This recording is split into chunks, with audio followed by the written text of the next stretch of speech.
Welcome to the Kindle Chronicles, the Friday podcast about your Kindle, books, and all things Amazon. I'm Len Edgerly. Today is the show for March 8th, 2019.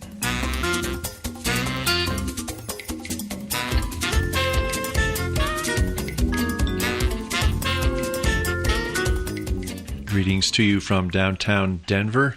You know, there are a lot of people running for president these days, and one of them happens to be from Denver and is going to have a rally this evening. John Hickenlooper, the former governor, and I'm going to go see what he has to say as he kicks off. Why would anybody run for president? It's just sort of amazing to me. But I've known John for 16 years, good guy, been a good mayor, been a good governor, and I think he's got a good story to tell, so I think he'll add something to the campaign. And I won't be talking about him that much, of course, here on the show, but it is kind of exciting to have the national scene show up right just less than a mile away right here in Denver. Tomorrow, I am going to be flying to Austin, Texas for South by Southwest Interactive, and because of that, I'm putting the show together early so I can put it up on the nets in the morning just before I head off to the airport. I will be staying with my cousin Peter Ty, who is a great cook, so we're going to be eating some of his fine food and then sampling some of the barbecue joints in the Austin area. My guest this week, the author A G Riddle, I'm sure would enjoy attending South by Southwest sometime. He has a deep curiosity and appetite for pondering the future of mankind. That's one of the themes that is pretty common down at that huge conference. His latest novel, Winter World, imagines a near-future ice age and attack from space. I mean, my books almost always deal with an extinction-level event or, the pushing of humanity to the brink at times. I am going to switch the order of things around for this episode to make sure that I get to all of your comments that I've received in recent weeks. So we'll start there. We'll go to a tech tip and then the interview with Jerry Riddle. I've got some news stories I've been following, but I'll have links to them in the show notes. If we have some time, I'll give you some thoughts on some of the Amazon stories that are in the news. So let's get right to the comments. I heard from a couple of you about last week's show. Peggy wrote, "Hi, Len. I really enjoyed your visit at your alma mater. I like all of your episodes, but some jump out at me, and this was one of them. It was interesting to hear about your career and how you came to podcasting. As a person who is 66 this year, it's good to hear it said out loud, don't give up on your dreams and passions. I also want to mention how much I enjoyed your interview with Jasper Fforde. I have listened to all the Thursday Next books on audio, and they are delightful. Now I'm reading Early Riser, and it's odd and wonderful. Thanks for all your hard work." And Shimon Schott wrote from Krakow, "Hi, Len. Thanks for a great episode. Your talk with the high school students felt like a meta-episode, a show about a show. Very informative. You may have a niche audience, but I feel like I'm at its core as I enjoy listening to TKC each Saturday morning. Thanks also for the podcast recommendations. I'm listening to Tectonic, and the journalist is indeed an excellent interviewer." That's a tip that I mentioned at Belmont Hill in last week's show, the Financial Times podcast called Tectonic, and really, really great show. So thanks for the comments, Peggy and Shimon. I'm glad that you enjoyed my trip to Belmont Hill. I heard back from the teacher who hosted me there, Dr. Jean Tift, and she said she was pleased with how it turned out. I'm hoping maybe I'll get invited back next year. And I also had a sense she's a very proactive, creative teacher, and I made quite a pitch for why podcasting has got a lot of potential for people who are involved in creative writing, as that class was. So it'd be cool if there was a new podcast that she was able to get her students to put together. Stay tuned. I mentioned last week that the Fire tablets donated by Wendell Webb all found homes. Here's the rest of the story in an email from Wendell. "Len, I just wanted to follow up with you and let you know that the tablets were all claimed very quickly, and I'm heading out right now to ship them off.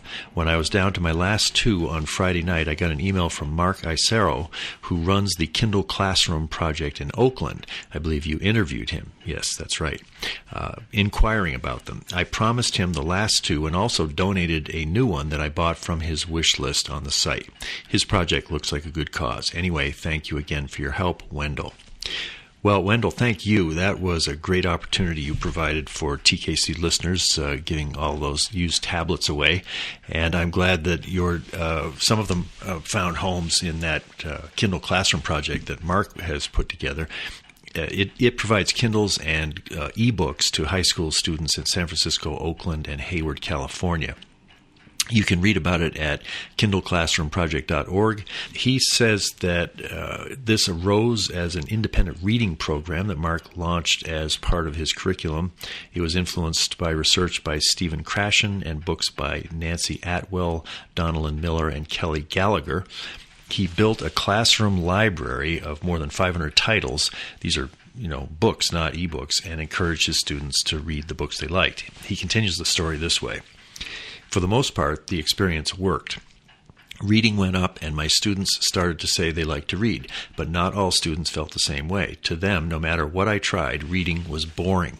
Many said they couldn't remember the last book they finished. I needed to reach these students too.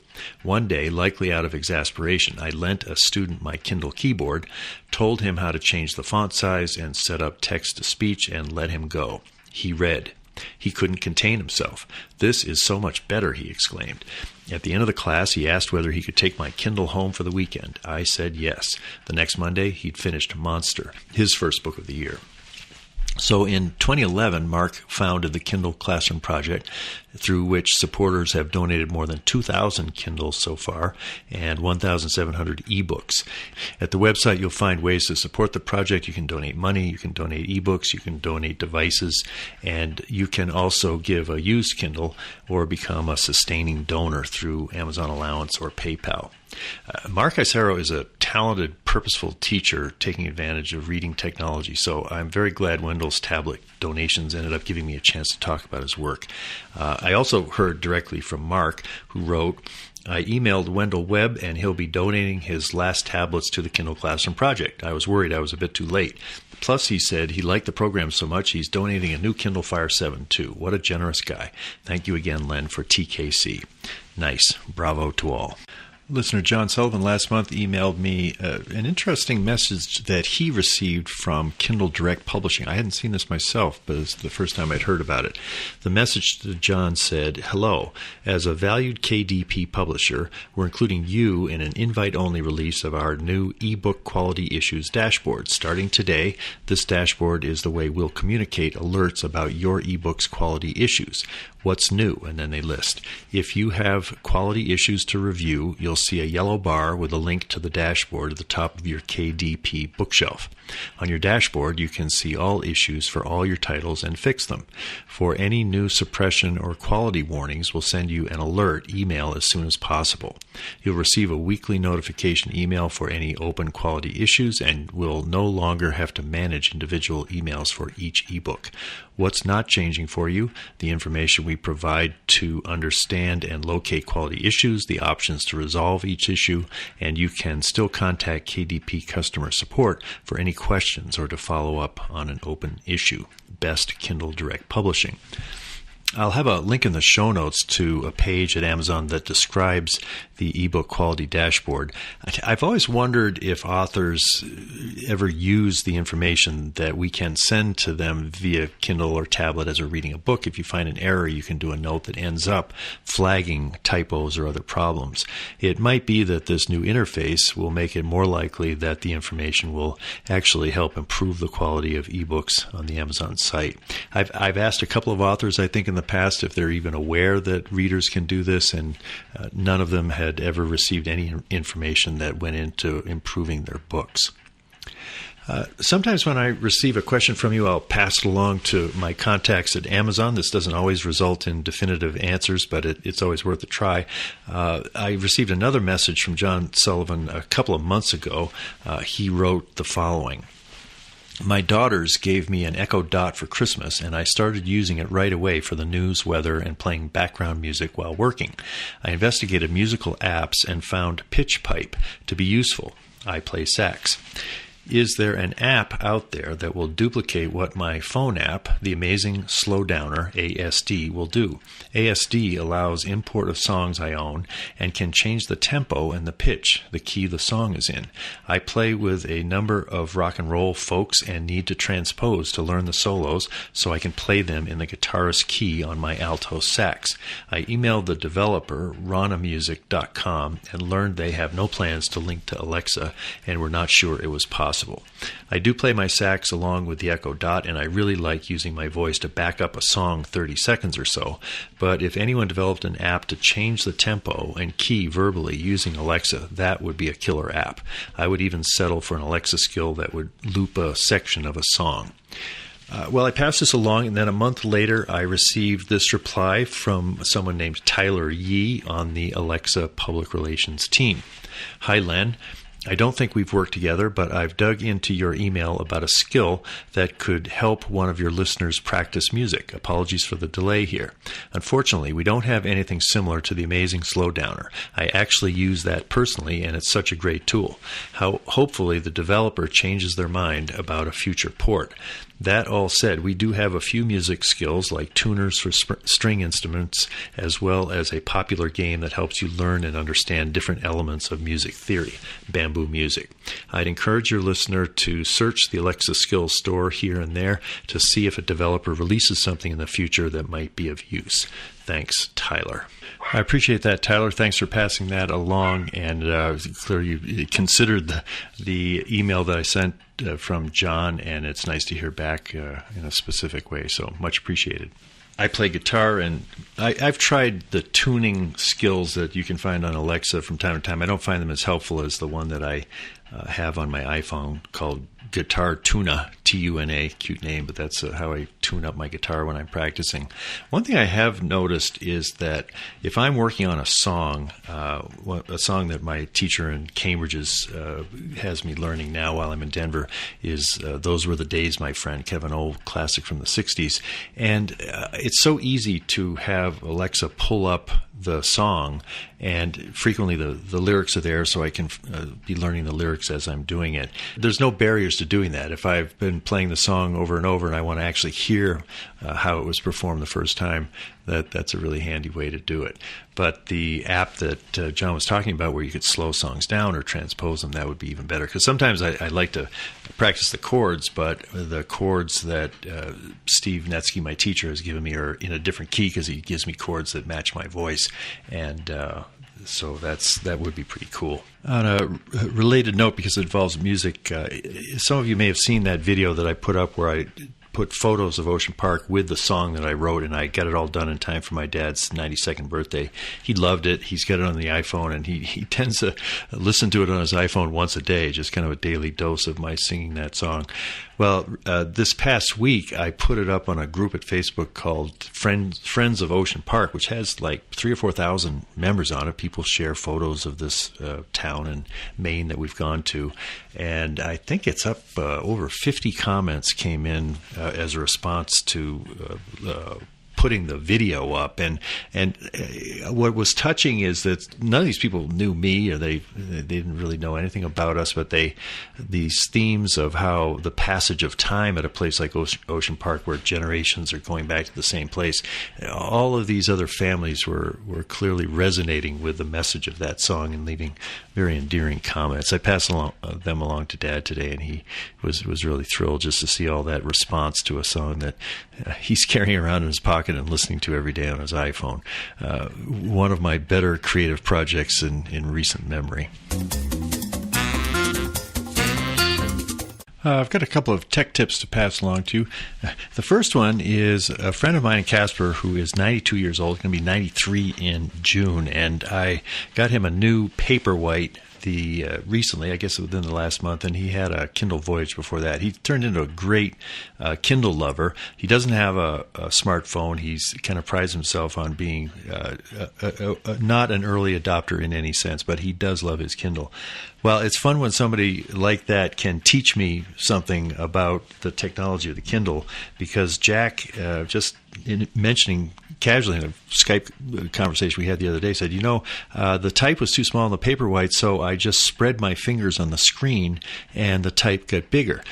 I might have known you could do that at some point, but I had forgotten it. This was like new information that he was passing along to me.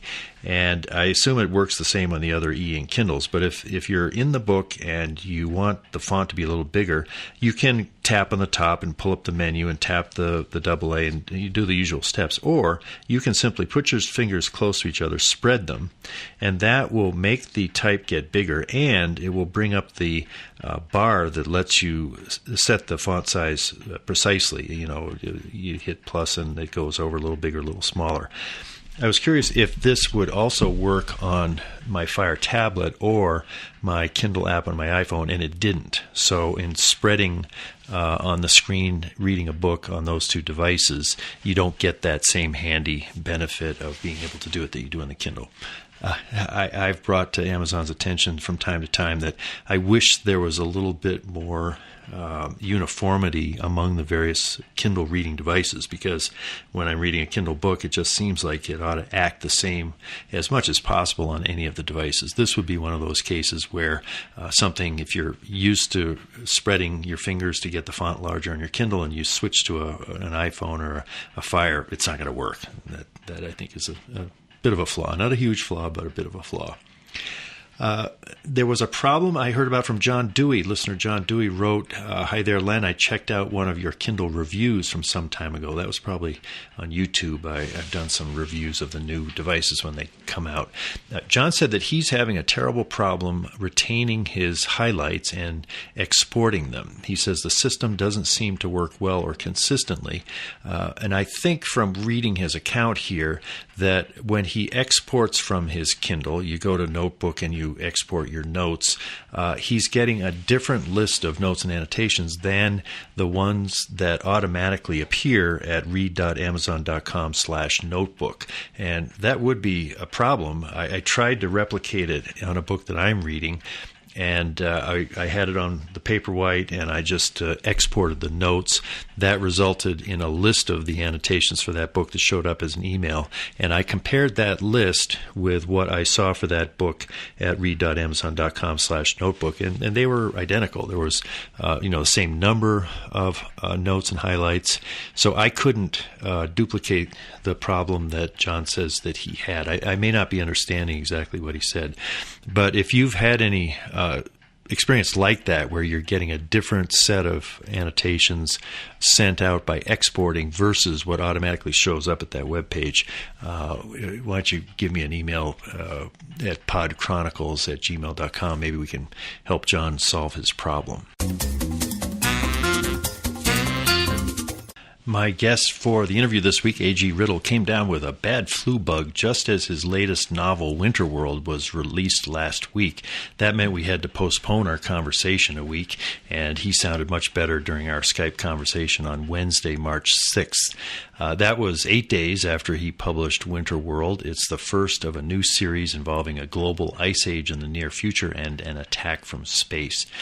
We last spoke with Jerry Riddle in August of last year about his two previous series, Origin Mystery and The Extinction Files, which he self-published and sold 2 million copies worldwide. As you will hear, Winterworld is the first of a new series titled The Long Winter. Oh, and by the way, since we talked to Jerry, it looks as if he sold 1 million more books than he had sold back in August. I began by asking him to share what it's like the first 8 days after the publication of one of his major new books. Well, it's a little hectic. I mean, so after the book comes, so the book was on pre-order, and the book has been done about a year, and the audio had to be recorded, and they had to line up promo for all that. And so after the book launch, I'm always curious to see what the reviews are like, and I'm always very cognizant of any technical issues. So I'm looking for emails from people that said, pages were missing in the Kindle edition. And so for this launch, we print the books in bulk and ship them to Amazon on pallets. And so the printer has just been behind, and it's been just a real bear to get them. They're printing hardcovers and paperbacks. And so that has just been sort of a thorn in our side. But it's a lot of just making sure customers are getting what they need, that the book's set up right on Amazon and it's set up right on Audible and everywhere. And a lot of sort of fire drills, I guess you could say. Yeah. Well, the reviews are strong. It's 4.9 out of 5 stars. It looks, and it's the 58th best-selling book in the Kindle store today, out of the millions that are available in the Kindle store. Results like that must be gratifying. Yeah, I mean, I never really know what to expect because my books come out about a year, or this one's about 16 months after the last book, and so you never know what the market's like. I think people who release a book every 2 months or 3 months have a sense of what their sales momentum is like and where their audience is. But to some extent, every time I'm starting over, and I'm always curious to see, is my audience there? Are they, hungry for my next book? And I've been really, encouraged. I mean, 58 in the current environment is phenomenal, and we haven't spent a single dollar to promote the book yet. So wow. I've been really pleased with that. Yeah. Well, let's talk about the book, Winter World. I know from talking to you last time, a lot of your books have started out with a scientific question that you wanted to explore and dig into, and the book is almost a byproduct of your research or your curiosity, it seems.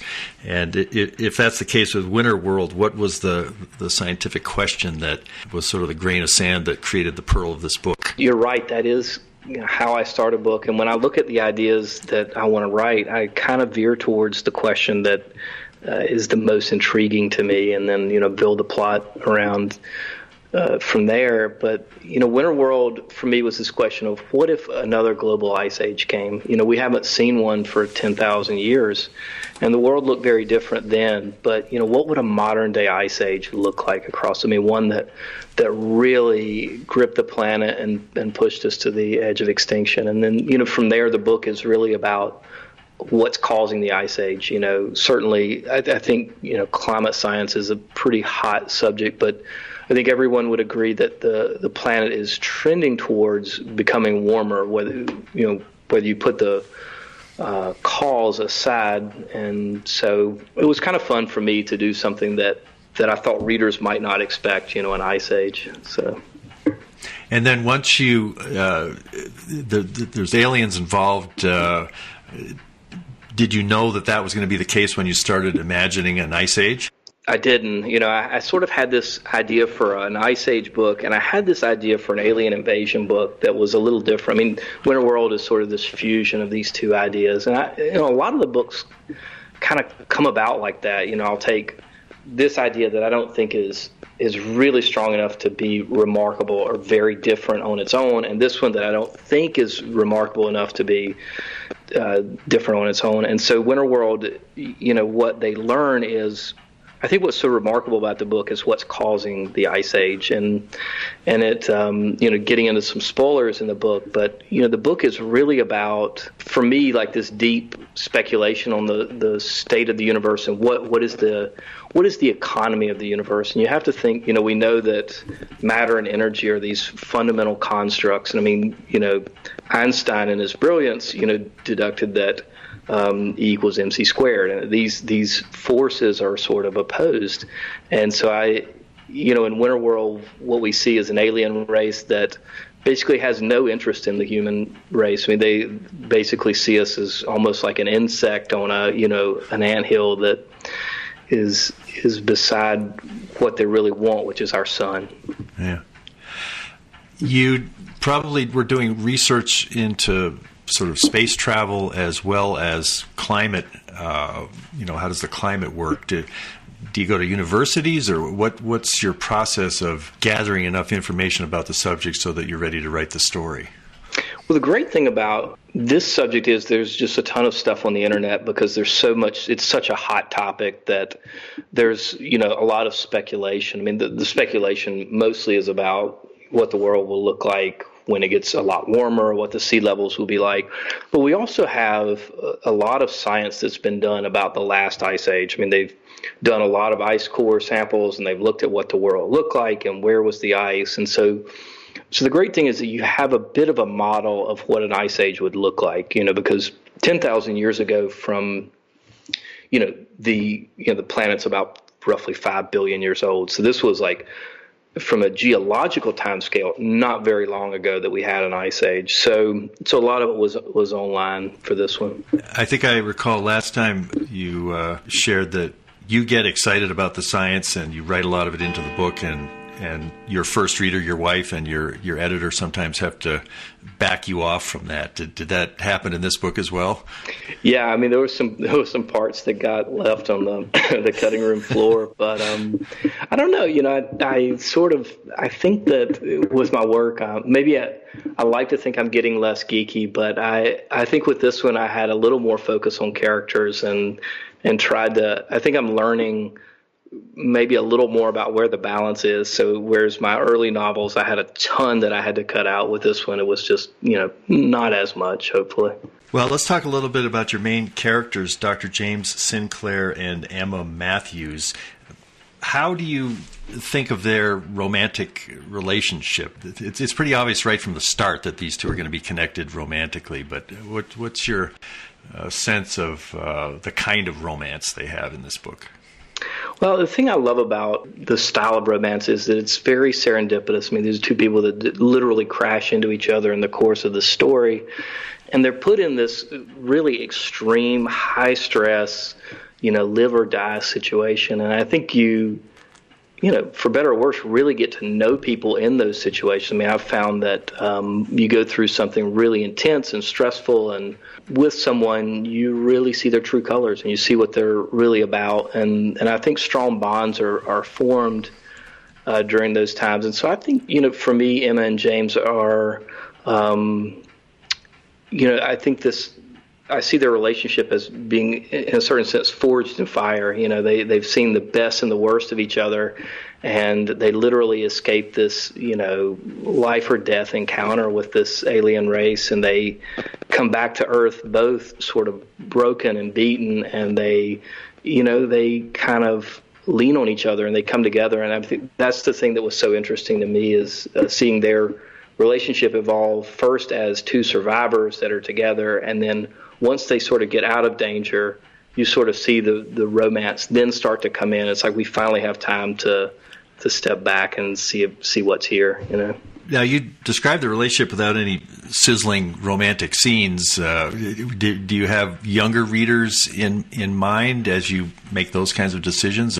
I guess from my perspective, I want the book to be accessible to everyone. I know there are some people for whom those kind of situations are uncomfortable for them, or they shy away. I have a lot of parents ask me, is XYZ book appropriate for my child? And I always tell parents, I recommend that you read the book to see. But I also feel like, there are so many books that are heavy with sexual content. And so if people are looking for that, they can sort of go get it. And so for my books, I feel like they're looking for more of the intellectual excitement. And so I sort of veer towards that and try to specialize, I suppose you could say. Yeah. I noticed electronic ink technology makes an appearance in the story, that it's described as electronic ink technology similar to what the old eBook readers employed, obviously the Kindle. And I didn't find a year dating when the story takes place, but when you talk about the old eBook readers, does that put it like 20 years out? And what can you say about including e-ink as part of the plot here? Yeah, well, that was sort of fun for me. I mean, the book takes place in the near future. I mean, in my mind, I had about 30 years or so in the future. I mean, the big, and there are these hints that it's in the future. I mean, the ships that go to Ceres and to intercept the Beta artifact are clearly powered by engines that don't exist currently. And so you have, I had this situation. I wanted to write a book that was timeless, and to do it, I had to sort of leave these clues for the reader that this is taking place in the future. And I sort of struggle with whether to explicitly say that or not. But yeah, the old e-ink was certainly one clue. That was fun. There's an aspect of the book which is gripping because Dr. James Sinclair is kind of plucked out of the lowest part of his life to help save the planet because he's perceived as a genius on topics that matter. And it made me wonder if you could imagine a similar existential crisis for humanity now, and you were on a committee of people that was going to, find the genius that would save us. Jeff Bezos, Elon Musk. Are there any others that would come to mind? Well, yeah, that's something that I thought that appealed to me about the plot. And what I try to do is very early on, I think I like to reveal sort of these fundamental pillars of a character so that the reader sort of knows what they're getting themselves into. And it's sort of, for me, setting up these sort of, what is true north for this character and what is deep down inside his core. And so, James Sinclair is this guy that's been sent to prison for what he considers not a crime at all, and the world has locked him away. And now, the world is facing extinction, and they call him up and say, we need you to, come work for us. And I think the fact that he says, okay, sure, I'll go, really reveals his character. And I think that,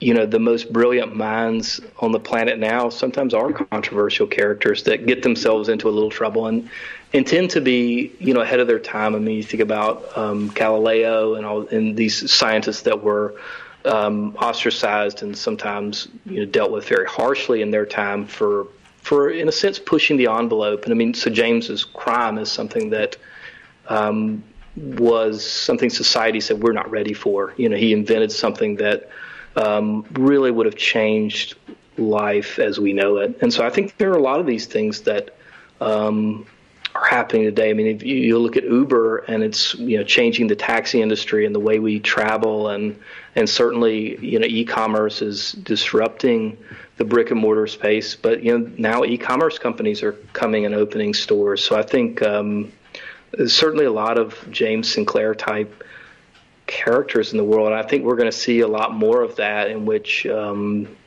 world has to say, is this technology really good for society? It could be a technology that makes money or is, certainly a leap forward technologically, but is it a good for society at large? Yeah. There's a philosophical theme that runs through the book. At one point, James Sinclair admits, a quote, that he has not figured out this human nature thing. And I think in other times that his being perplexed by, are humans intelligent, peaceful? Are they unreliable, prone to violence? And as you were putting him in the face of that philosophical question, did your view of the nature of humanity change, or were you articulating a view of humanity that was important for you to kind of build into the book? Well, it's certainly an exercise that I almost go through with every book. My books almost always deal with an extinction level event, or the pushing of humanity to the brink at times. And I think what I found so appealing about James as a character is that he's someone who's had a little time on his hands to reflect on his life and to say, how did I get here? I'm obviously brilliant. From his perspective, he did his job to the fullest and succeeded in a sense, but what was his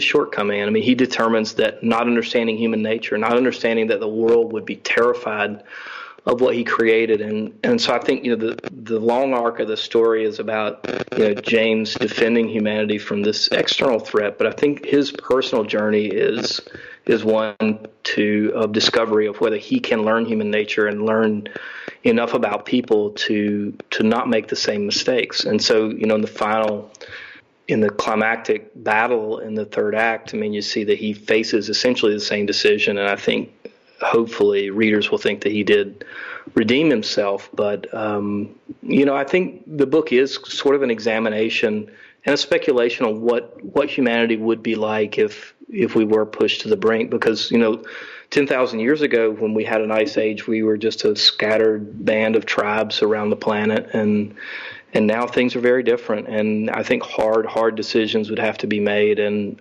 I think those are the times that certainly human nature is revealed, and for better or worse. And that's the other thing that I do like about the novel, is that it lays that bare. Are you optimistic about the future of our species? I am. I think that we're here to stay. I certainly, what motivates me to write the books is probably more than anything my fears about the future. And a theme of my work is that technology is not always the panacea that we might hope. That there's certainly a lot of danger, and there's a lot of promise. And I do think the things that worry me the most are obviously the pandemic potential, the biological threat, but also the threat in Winterworld, which is that we are very much defenseless on Earth. I mean, we have progressed incredibly far as a species, but in terms of making ourselves defending our planet, we're basically nowhere, and if a alien race showed up and said, we want to harvest from your sun, we would essentially have no response to that. And I'm not saying that we should turn around and do something tomorrow, but I do think on the horizon, I think that AI and robotics are going to eliminate a lot of jobs, and we're going to need some, for lack of a better term, major public works projects, and this could be one. Sort of fortifying the planet and defending us couldn't hurt. Yeah. In the author's note, you revealed that you wrote this book during a time when you and your family were going through a deep loss, and it seems that tragedy, it certainly affected the time you had to write the book. But did it also?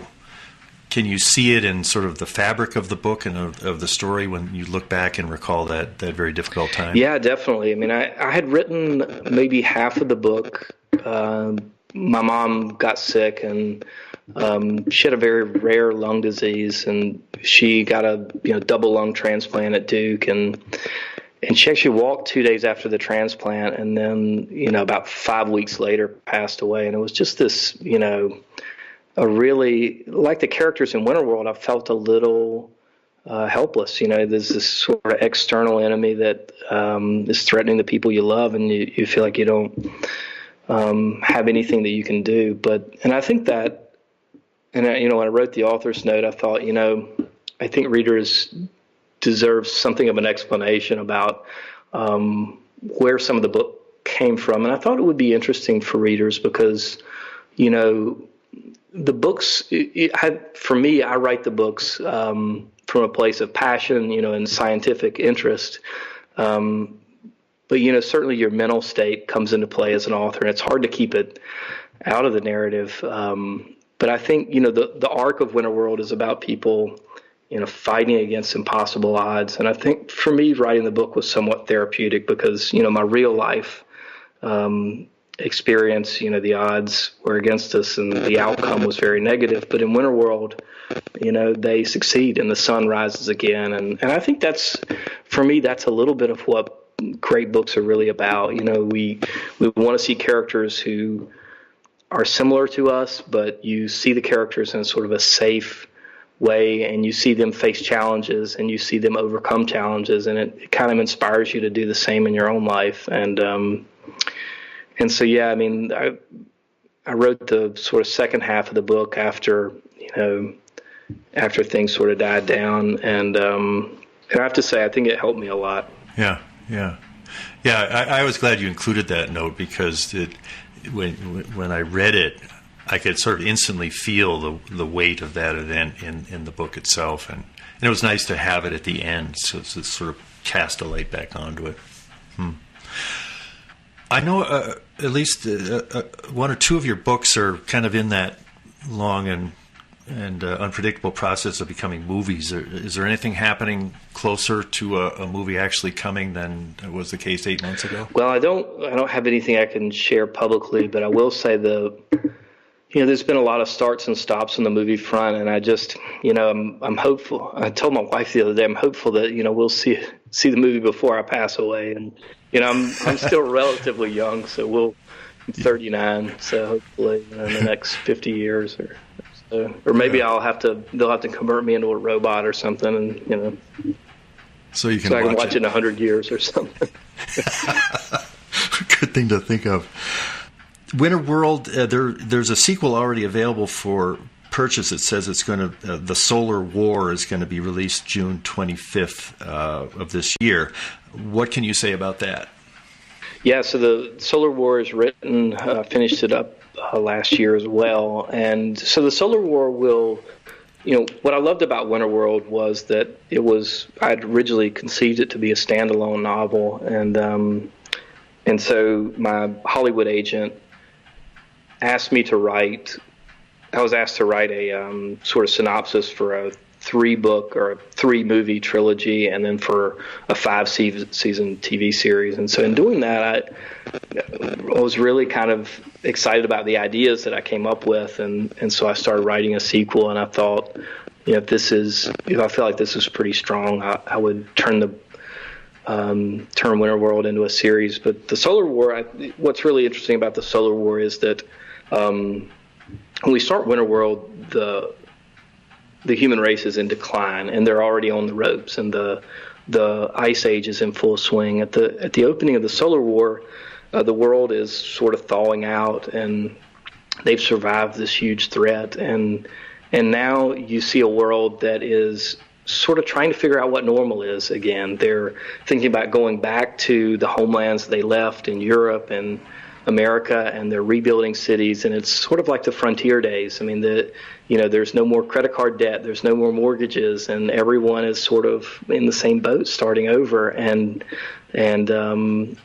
the back of everyone's minds is when might this threat return, and are we truly safe? And I think that is a little the way people feel after the Great Recession, in a sense of we had this great huge catastrophe and everyone is sort of back to normal, but everyone in the back of their mind has this, could this happen again, and are we still in danger? And so the Solar War is about the grid returning, and as the grid said at the end of Winterworld, we're going to come back, and we're going to come back to finish you. And so it's a battle on a much bigger scale.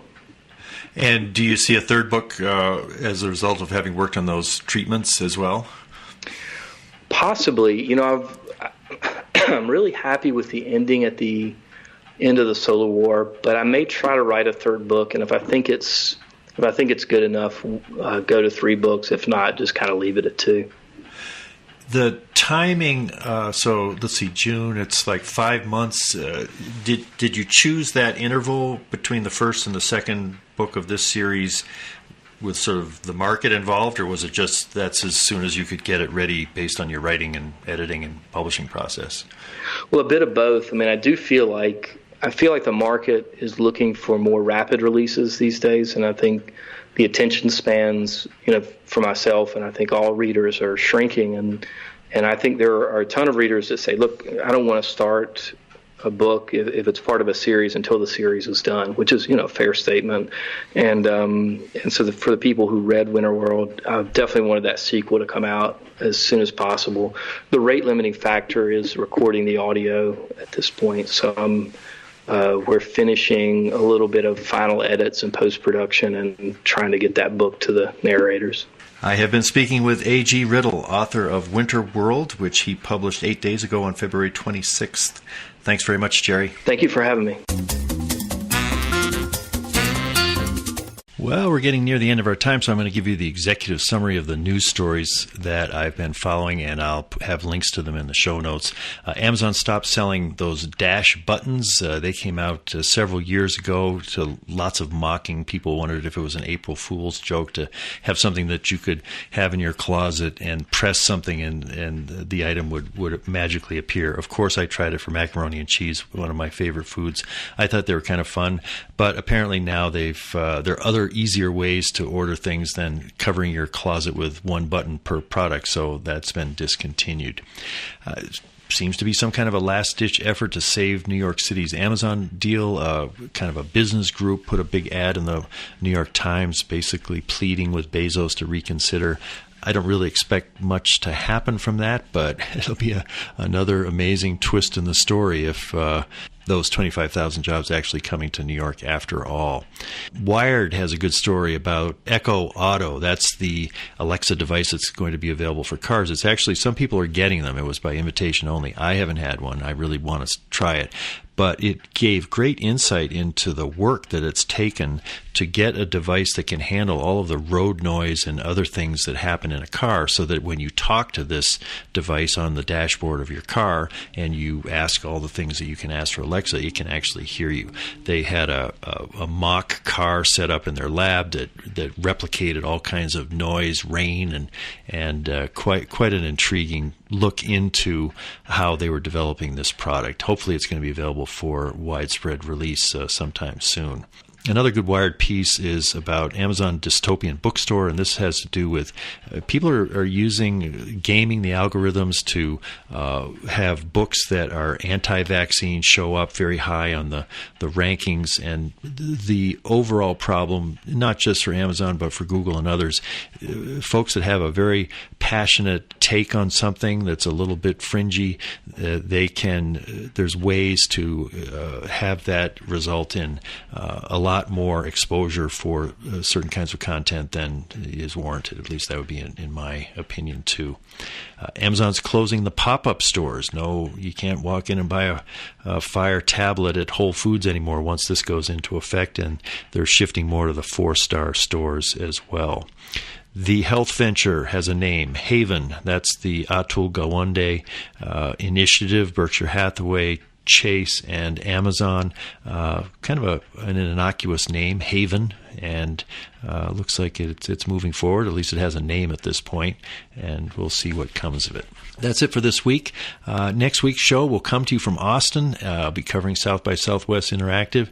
I'm going to try an innovation. I'd like to upload brief audio updates from the conference, no more than 5 minutes each. And part of the reason is it's a podcasting method or tool that I've recommended to Hickenlooper's campaign.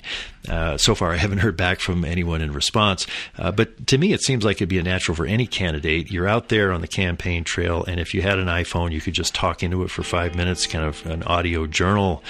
Something fascinating just happened in Oskaloosa, Iowa, or Goffstown, New Hampshire, and you record it into your iPhone. You fire off the audio file by email to a staffer, and within minutes, there could be a new episode of your show. And these things are free. You could have 1 million followers and this. I just think it's a pretty smart way for a candidate to get their story out, Hickenlooper or anybody else. But so far, I haven't had any takers on that. But I thought I would at least try it out because I'm saying, oh, this is so easy. But if I'm down walking the streets of Austin trying to get you 5-minute updates on things, and I find out it's more difficult, I may have to revise my recommendation that others try it. The week after next, that's episode TKC 555, nice number, and my guest will be fantasy author Michael J. Sullivan. I heard about him from Shimon Schott, and I haven't started reading his work yet, but I'll be spending some time in the worlds that he has created while I'm traveling to and from Austin and while I'm there. This is Len Edgerly for the Kindle Chronicles from downtown Denver. I really appreciate your taking the time to listen to my show. Have a great day. Bye.